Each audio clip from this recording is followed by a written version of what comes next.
Nagrally ang mga pabor at kontra sa reproductive health law sa may Korte Suprema sa Maynila. Yan ay para bantayan ang nakatakdang oral argument ng hukuman kaugnay sa kontrobersyal na batas. May ulat on the spot si Maki Pulido. Maki? Alam mo, Chino, ay katatapos lamang ng programa nitong mga kontra sa RH Law. Kaya siguro maya-maya lang ay magmamarcha na ng mas malapit pa o dito mismo sa tapat ng gusali ng Korte Suprema ang mga pabor naman sa reproductive health law.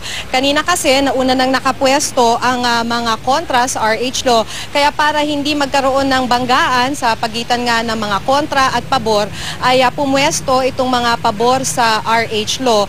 Mga ilang kilometro ang layo mula sa Korte Suprema.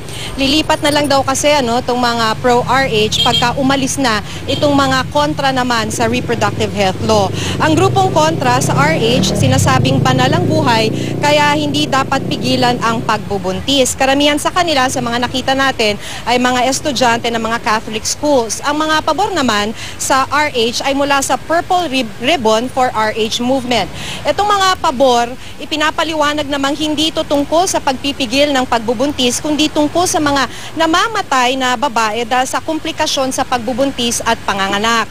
14 to 15, 14 hanggang 15 Pinay ang namamatay kada araw dahil sa mga komplikasyong ito. At ayon pa sa Likhain Center for Women's Health, batay din naman daw sa pag-aaral ay 63% ng mga married women o yung kasal na ay ayaw nang magbuntis ulit. Tumataas pa yung bilang na yan para sa mga babaeng may 3 ng anak, nagiging 80% yan na ayaw na uling mabuntis.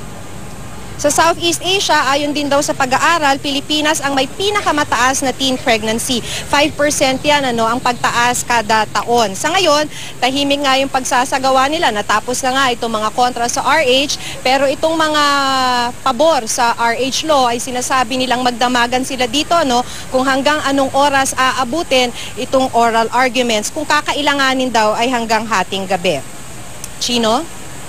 Maraming salamat, Maki Pulido.